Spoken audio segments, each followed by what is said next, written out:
Postdoc transformation. Postdoc transformation. Postdoc transformation.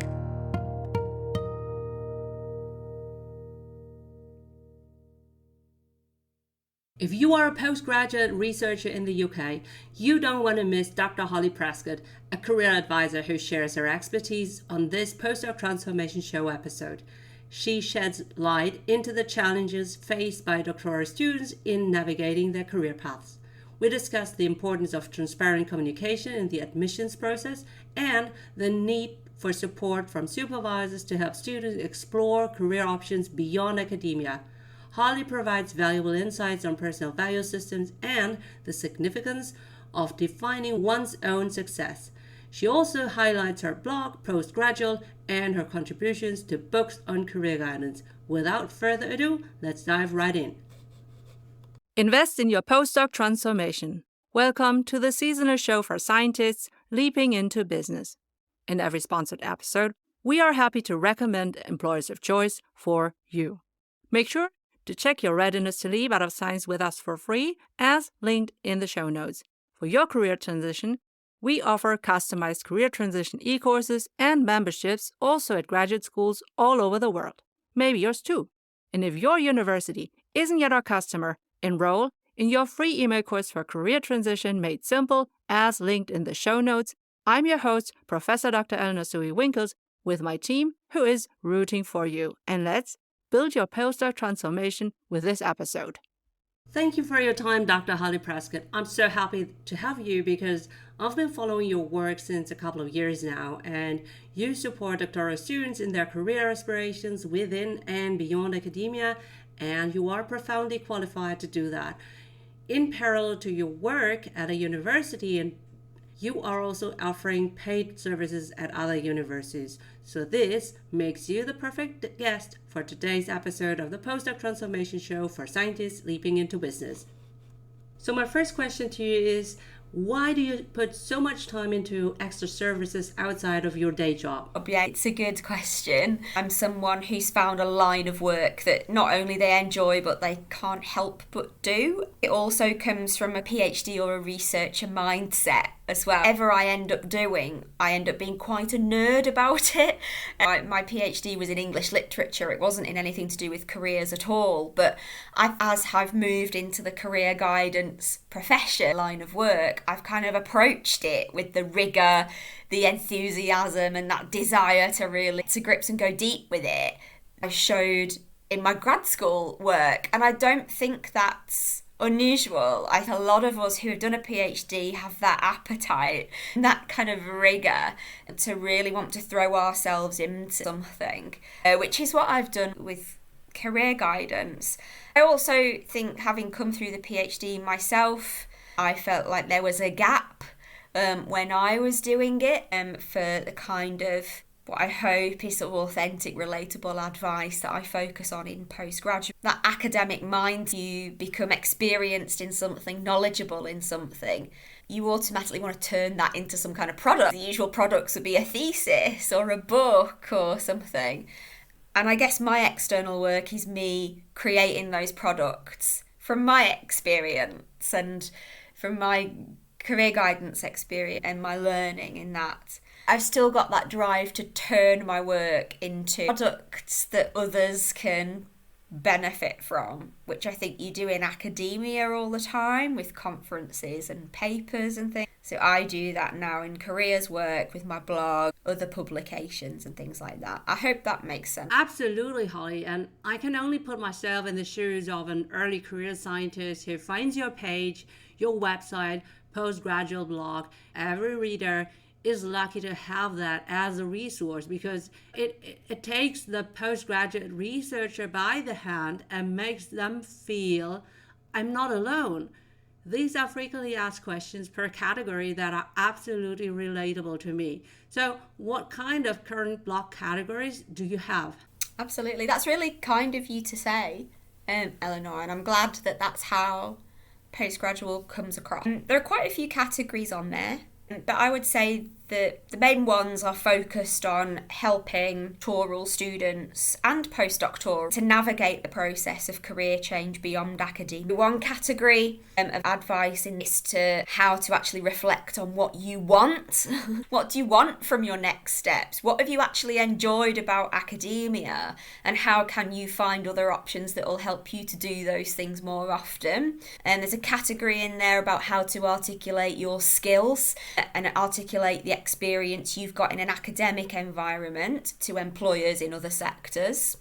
There's a category in there about the emotional side of leaving academia, taking care of yourself and your mental health, and things you might experience like feelings of grief or identity crisis, leaving behind a subject area or a kind of work you might have done for a long time. As you already mentioned, Eleanor, there's a category linked to frequently asked questions. Some of the questions I've answered on the blog have been, I've got a PhD, what level of job can I apply for outside of academia? I've got a PhD, does that mean I can be a project manager? And other kind of questions that I find come up all the time from PhD researchers that I work with, trying to offer as much as possible simple, accessible frameworks for thinking possible answers to these questions. A lot of the questions I answer on the blog don't have black or white answers, but what I try to provide is some kind of framework that people can lift and apply to their own experience to come up with some kind of way of navigating what I think can sometimes be quite a confusing landscape of careers beyond academia that use a very different set of values and a very different language to what doctoral students might be used to coming from academia. And once you have determined your readiness to leap and want to transition into business or industries, then you can enroll in your free email course with 10 actionable, bingeable email lessons until you start your job in business. You'll get 10 emails like this. Number 1, how to leap out of science. Number 2, how to build your sustainable LinkedIn profile. Number 3, how to read social media and network. Number 4, how to research your favorite jobs and employers. Number 5, how to do informational interviews to get insights. Number 6, how to create your customized applications with ChatGPT. Number 7, how to prepare your thesis from a business point of view. Number 8, how to apply to your favorite employers. Number 9, how to choose the right job offer. Number 10, how to prepare for your new job. Holly, that was a great answer. That shows a lot of your motivation and also your experience in maybe what other universities are also not giving, because these are questions that many doctoral students globally ask and they need answers too. The way you answer these questions in terms of not giving a straight answer but instead giving them a framework to find their own answers is really valuable for them. Great, Holly. Now let's switch gears. As you are working with many grad schools, do you see a pattern that makes it hard for their graduates to transition into business? Is it like the way they set up the curriculum, their resources, and their agendas? Do you see that there is a natural conflict in finding a career that is also bound to be successful in business beyond academia? That is a really good question, and I think I do. The natural conflict comes in the fact that, I'll say certainly in the UK and in mainland Europe, and I think in some other countries as well, a doctoral student, a PhD student, is often recruited for very different reasons than a student on a taught degree, right? A student on a taught degree is someone there to pay fees, be in that class, be part of that curriculum. But PhD researchers are recruited, particularly in science often, to enhance a supervisor's reputation, right? They're hired with responsibilities that a taught student isn't recruited with. And I think that introduces what you see are these natural conflicts because, you know, to some degree, why shouldn't a professor who hires a PhD student to work on a particular project that is important for their lab or their reputation, why shouldn't that professor want that research to be that PhD student's focus? You know, why would they want that PhD student off doing other things when the reason that they've brought them on board is to complete that piece of research? And I see it from that perspective. I think there is sometimes a conflict between why the PhD student is there for the professor, for the student themselves, for the university, and then for people like myself who support those researchers. And it is a very difficult balance to find. So what I'm trying to put some time into now is not just training PhD researchers, but training PhD supervisors. So this is something that I'm doing with a colleague in my day job at University of Birmingham, and it's something that I've been talking about at a few conferences recently as well. So I think this conflict comes when a PhD researcher may have the feelings of, well, maybe I'm enjoying my PhD or maybe I'm not, but I don't think staying in academia is for me in the long run. Who can they talk to about? Maybe they feel they can't talk to their supervisor about that because, as we said, their supervisor has recruited them for particular reasons. So they might be worried if they go to their supervisor and now say they're interested in something else, that could have repercussions. And did you know that we offer deep dive e-course workshops and memberships at graduate schools, maybe also at yours in the future? Ask your graduate school coordinator whether they want to book my services so that I can deliver them to you 24/7, 365 on your mobile device. And even better, if you get us paid by your grad school, we will pay you 50% recurring sales commissions. So you will earn money with us as we help you and your PhD besties to transition into business. We can build a postdoc transformation together. Woohoo! So what myself and my colleague at the University of Birmingham are doing is trying to run training for supervisors to help them to understand that they're there to support a person, not just a project. Some easy practical strategies on how to manage a career conversation without shutting it down. Just as simple as that, enabling, empowering supervisors to have that conversation but not feel like the buck stops with them. Be able to signpost PhDs to people who can have impartial conversations about these things in a way that perhaps a supervisor feels they can't do. So I think the short answer to that is, I think I've outlined there that I think there are definitely conflicts with that come up around PhD researchers feeling like they want to explore careers beyond academia. But the answer to that is not just providing training for the student themselves, it's providing training for the people who support them and who recruited them in the first place.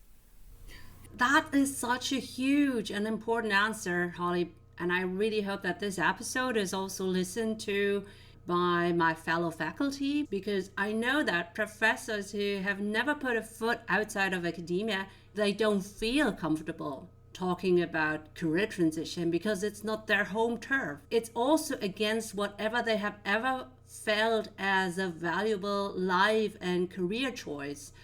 If your prodigy, your best doctoral student now wants to go away, these feelings are really hard to tackle for my faculty colleagues. So it is really important work that you are reaching out to them and help them overcome that feeling, in the sense of it's not about them being rejected, but it's about the doctoral student's life and career choice. Yeah, and you're right, it is hard. And I think there are almost some allusions that you can draw, some comparisons you can draw between that relationship and parenting. You might have aspirations, an idea for that person you supervise, but ultimately they're going to find their own way. And as you say, that's not about you, it's about them, and to what extent we can sort of manage that and live with that. But yeah, It's interesting. Yeah, this is something I haven't really talked about a lot on previous podcasts I've done, but I can definitely understand. It's a complex relationship. Oh, yeah. I mean, in Germany, where I'm based, the supervisor is also called the Dr. Mutter or Dr. Vater, so the father or the mother. And that really adds to the emotional turmoil. I can absolutely relate to that because I felt like persona non grata. I tried to hide that for the very longest time, but when I broke the news that I would be leaving other sides, I felt really, really bad. Not so much like a failure, but more like a disappointment for my supervisors, the grad school directors, the ones who invested in me, if you know what I mean. No, I get that, and I think that's really commonplace. And I've spoken to so many PhDs who are worried about having that conversation for exactly that reason. And I remember some of the opposition I faced when I told people that my plan wasn't to stay in academia. But if there are PhDs listening who are finding that conversation difficult, or who are finding just defending their career ideas or defending their choices difficult, can you come up with what I call your position statement on why you're doing what you're doing? For example, I had people in the research environment say all kinds of things like, you're wasting yourself if you don't go into academia. So my position statement was, I've enjoyed my PhD, and the things I enjoyed the most about it were the student-facing aspects. So I've really enjoyed teaching, mentorship, and things like that. And because that's what my PhD has taught me, I don't think that academia is the best fit for my best bits. It's not, I'm not rejecting it. I'm not failing in it. I'm just saying that it's not going to let me use the bits of myself I want to use as often as I want to use them.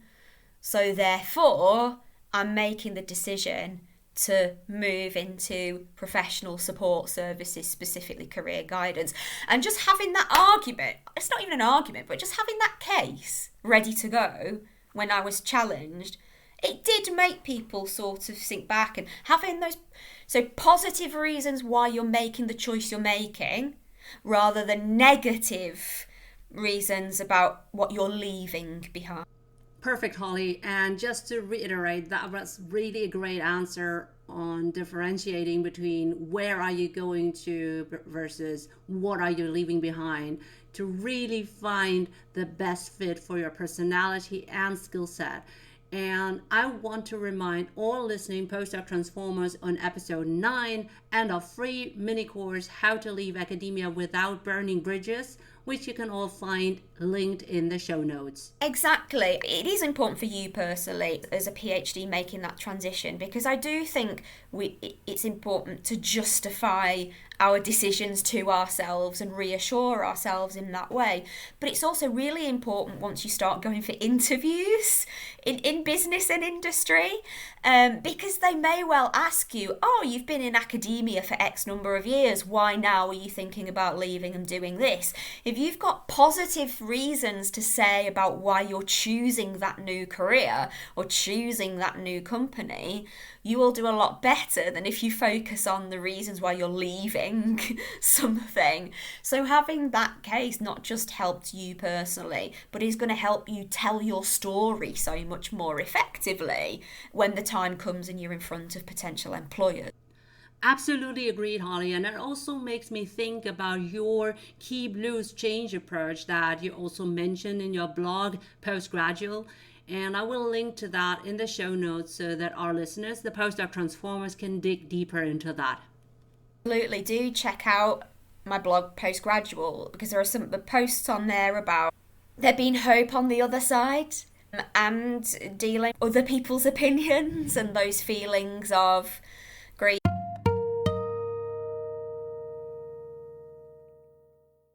From episode 1 and counting, I have proudly hosted all our Postdoc Transformation Show episodes on Podbean. As a former IT strategy consultant, I have high requirements on my tech stack, and Podbean is my perfect fit for a podcast host. If you want to create your own individual podcast or one for, internal upskilling and communications within a company, DM or email me Podbean so I can share my experience and consult you. You can also use my affiliate links for perks launching your own podcast with Podbean.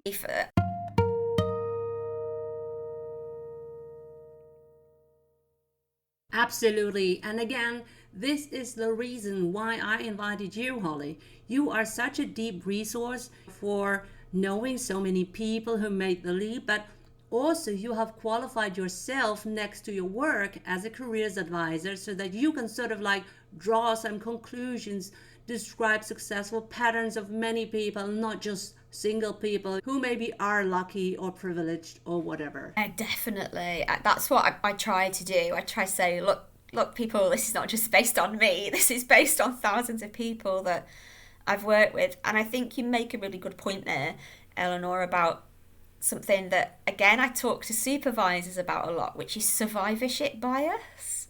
And so if we're not familiar with this concept, it's that a lot of careers advice in science or in academia can fall foul to something called survivorship bias, which means the voices we hear and the advice we hear tends to come from people who have survived the process. And the people who haven't survived the process, i.e. they've gone and done something else, are the ones who tend to be less visible. So I guess also part of what you said at the start, why do I put so much time into doing work outside of my day job, is to try to make those people more visible and to show they haven't not survived academia, they've survived and thrived, but just else. And to your point, Holly, a graduate school should be proud of every successful graduate in the long run, regardless whether they chose academia as a playground or business or even entrepreneurship.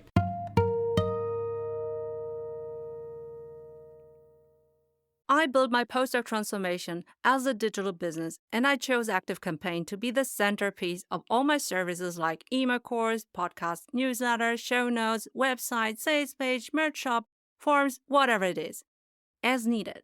As a former IT strategy consultant, I have high requirements on my tech stack, and ActiveCampaign is a must-have recommendation. I use it daily. If you want to create your own digital business with various lead magnets and funnel options, DM or email me ActiveCampaign so I can share my experience and consult you. You can also use my affiliate links for perks launching your own digital business.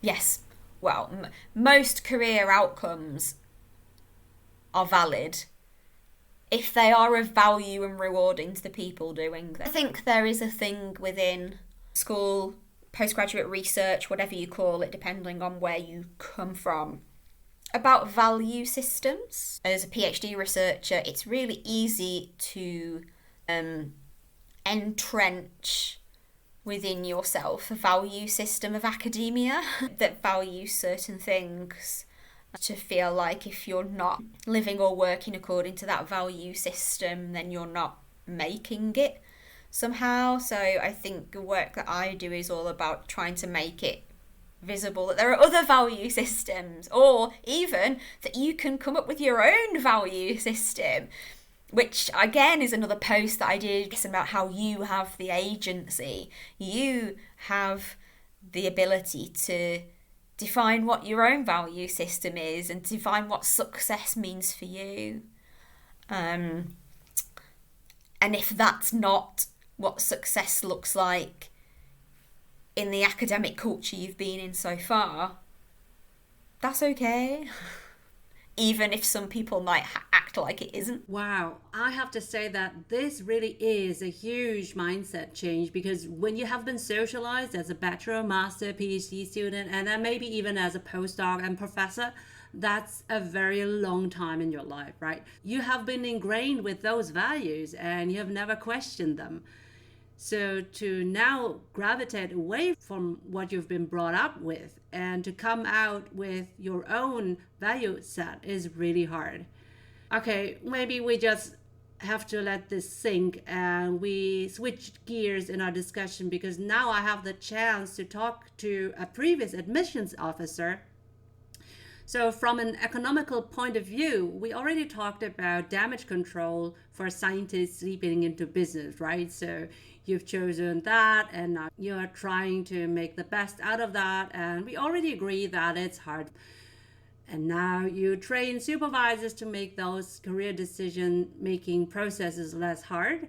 But I want to step back in the recruiting process. Holly, is there anything that we can change in the communication and the selection process that is more like risk or even just expectation management from a university or supervisor's perspective, so that they get more aspiring scientists who will be liking, staying, and continue elevating empirical insights in academia?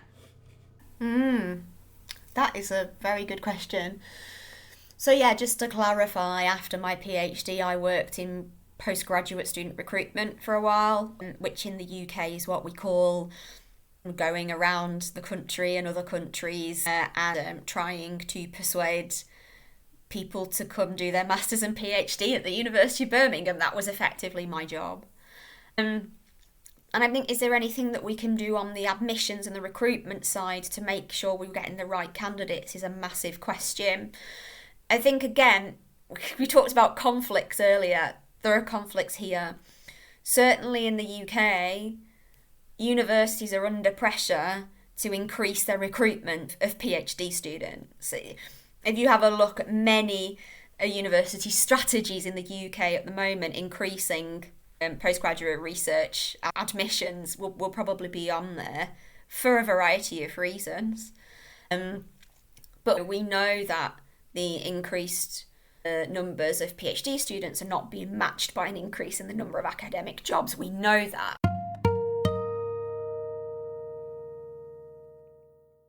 And now it's time to thank Company ABC, who sponsors this episode of the Postdoc Transformation Show. I would now be reading the company's answers to one of 6 bold questions so that you can choose to apply. For example, number 1. Describe your most valuable experts versus leaders in your company. Have they typically earned a doctor title? Number 2. For which of your company roles or units do you encourage somebody with a doctor title to apply? Number 3. How would you describe your organizational culture in which your most valuable experts and leaders thrive in? To nominate an employer of choice so that we can ask our informative bold questions, let us know via the click on the link. If you are a company representative, like in recruiting and employer branding, and now you want your company to be highlighted as an employer of choice for our audience, you can become a sponsor of a dedicated Postdoc Transformation Show episode. Just click on the link in the show notes. And now, back to the Postdoc Transformation episode.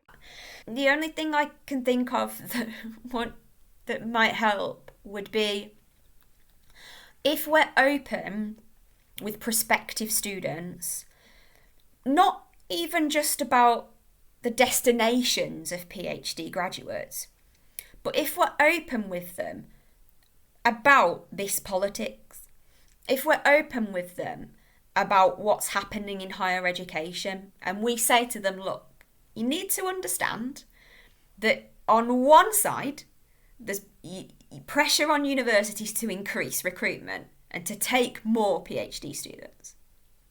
But then on the other side, there are other pressures that mean there aren't an increase in a number of academic jobs, and that there are various other things going on in the economy that might mean some difficulties for people transitioning out of that PhD.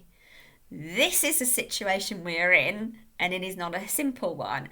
And I just think being open about that, about what's happening and why it's happening, I don't think I've seen anybody do that, but it just lets that prospective PhD student know the political climate they're kind of operating in and make a decision with that information in mind and think, okay, so the reason why universities might really want to recruit me is, because I'm good, but also because of these other reasons as well.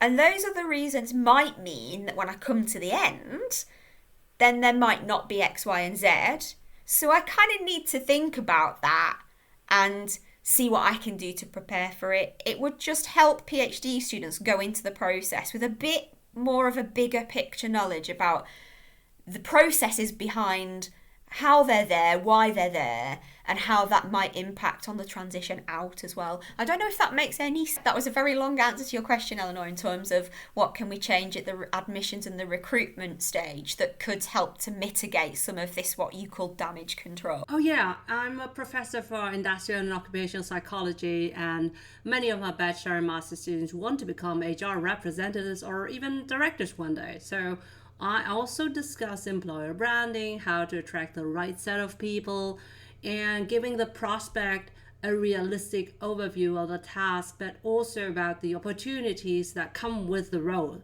So it eases the job onboarding process for both the joining employee and the hiring manager to have clear expectations. That's so interesting, Eleanor, because I don't think I'd ever really thought about approaching that problem from an HR perspective, using, like you said, principles and things from HR and getting people, like just like you would get someone on board with a brand of a company and so they know what they're signing up for.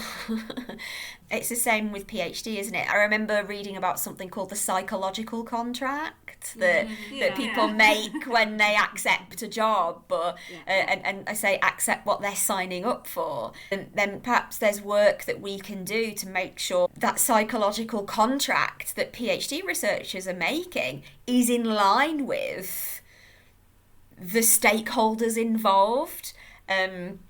To whatever degree that can be possible, especially going back to what we said, there may be conflicts in why that student is there for them, for the supervisor, for the university, etc. Well, thank you for this answer, Holly. I think honesty on both sides will allow the doctoral student to prepare a plan for inside of and also outside of academia, and will also allow the grad school, the universities to have a lower dropout rate and attract the right research-focused prospects. Yeah, and I think what part of the problem here is that university in itself is such a complex organism with so many competing strategies and priorities, and I feel like people very easily talk about the university without thinking about how kind of devolved that is and the competing targets and priorities that go on within a university. I do think PhDs get caught up in that and passed around and subject to those conflicting priorities. But I think if we could just shed a light on it and say, look, here are some of the forces that are at play here. This isn't just the way things are or the way things have to be. There are forces and structures and competing priorities at work here that might favour some people over others.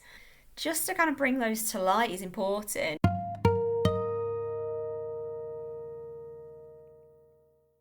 Hey Postdoc Transformer, are you curious to ask professors, principal investigators, visiting scientists, postdocs, PhD students, and candidates some in-depth life and career guiding questions? But it feels cringe, so you end up not asking? Buy our Postdoc Transformation card game to have more fun and valuable insights in your journal club, lab, and mentoring meetings, lab rotations, during conferences, panels, and breaks at the Mensa. You'll get 10 intriguing mentoring questions per career level. So 10 for PhD students, 10 for postdocs, 10 for professors, 10 for parental scientists, underprivileged and underrepresented and underserved scientists. Check them out with our discount coupon on the Postdoc Transformation shop, linked on postdoctransformation.com. And that is a key part of what we call towards a socially just approach to career guidance, which is critical consciousness around why people are here, why things are as they are, deconstructing that and saying, well, maybe things don't have to be as they are, but as they are at the moment, this is why. And these are the implications that, as we say, may favour some people in society over others. But I'm getting very conceptual now, so... Oh, this is spot on, Holly. I absolutely love this conceptual ideas because that really also fits to two of my previous episodes about strategies for underrepresented PhD students and mentoring your way. So the Postdoc Transformation Show is essentially my personal effort to share my privilege because obviously I'm a woman. I have Chinese ancestors, but I was already born in Germany. I would say that because my parents were both academics and my mom even earned her doctoral medical degree, I had the privilege to see what is possible for me. And that's an elevated starting point, I have to admit. And also from my self-confidence as compared to someone who is first generation academic or scholar in the making. Yeah, my parents didn't even finish school. My dad left school when he was 14. It's funny when people say first generation, just finishing school was kind of more academic experience than they had. Wow, I didn't know this, Holly, and knowing this now makes your achievements and your motivation to help other postgraduate researchers even more remarkable. Earlier you talked about your blog as a product, and I know that was an understatement as you also contributed to 2 books on career guidance, right? So can you please share more about them, Holly? I can share them to you. So first of all, and this is another example as well, what I said at the beginning about that researcher PhD mindset. And just to say that if you do move into another career area, you absolutely don't have to leave behind contributing to scholarship, publishing, doing all of those things that you do as an academic. So here are my examples. So in 2020, this book came out, How to Keep Your Doctorate on Track, Insights from Students and Supervisors' Experiences. One of the editors is Mark Saunders, who's a professor at the University of Birmingham where I work and a great advocate for supporting PhD researchers.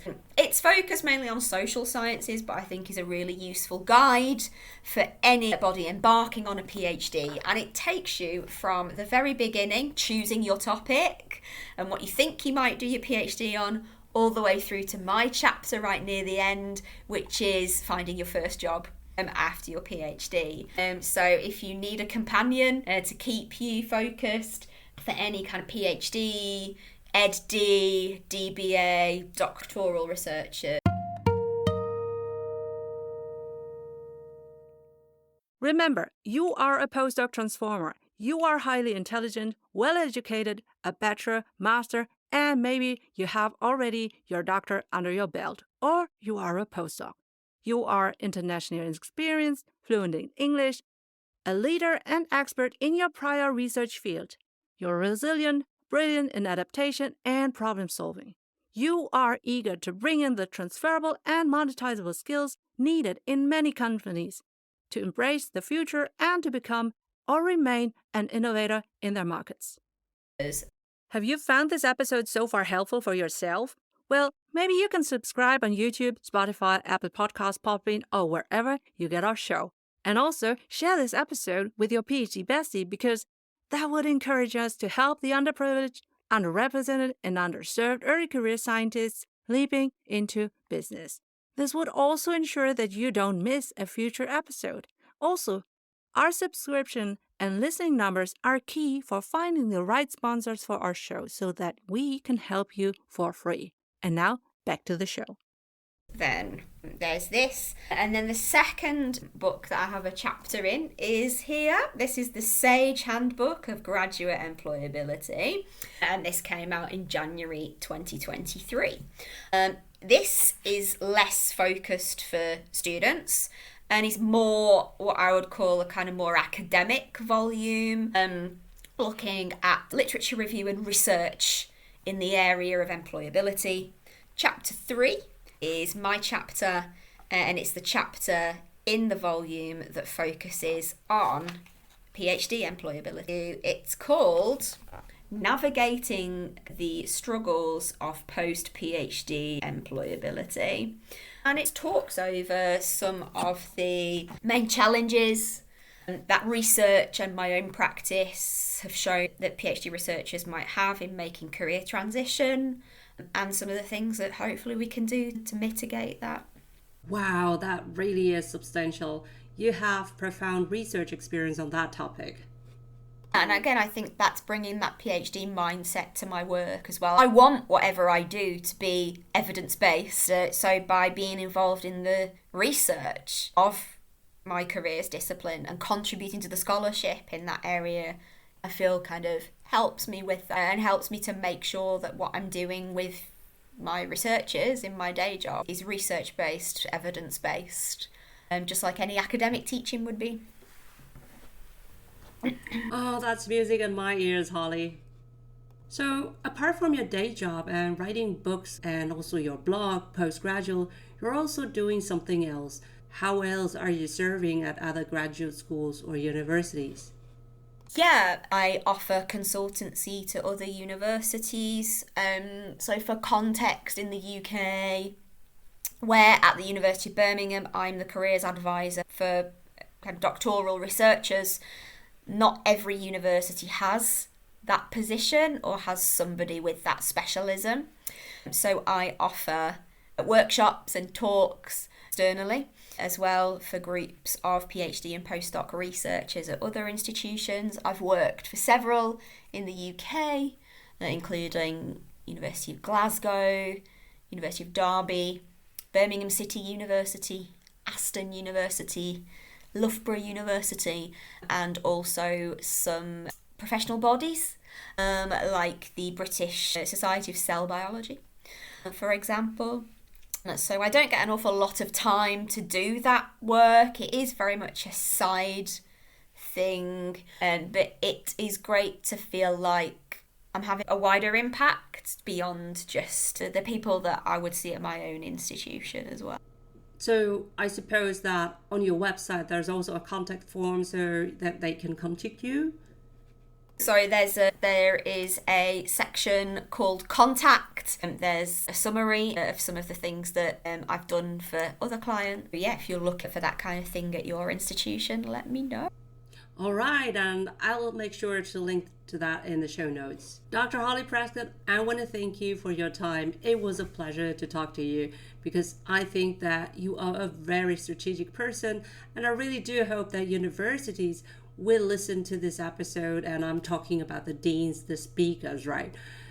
Thanks very much, Eleanor, for having me. I think it's been a really interesting discussion, and it's thrown up a lot of things I haven't had the chance to talk about in other podcast episodes, I think, especially those tensions within institutions, those conflicts that we've talked about, and those political issues. So yeah, thank you very much, and I really enjoyed talking to you. Thank you, Holly. And our listeners, the Postdoc Transformers can find in your show notes all your previous episodes on podcasts, but also on video shows, and I'm really highly recommending your blog, Postgradual.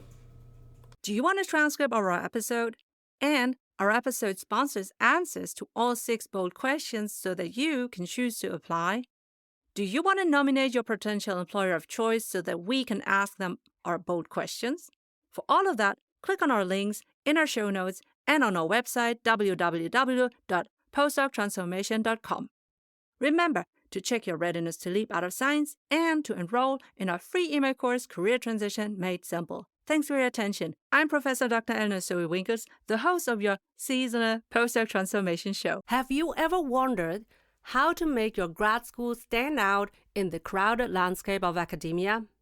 Do you aim to attract the best master students from all over the world to learn from and work with your professors so that your research remains globally recognized and well-funded? Do you wish to repel bad applications which aren't tailored towards your grad school's research profile?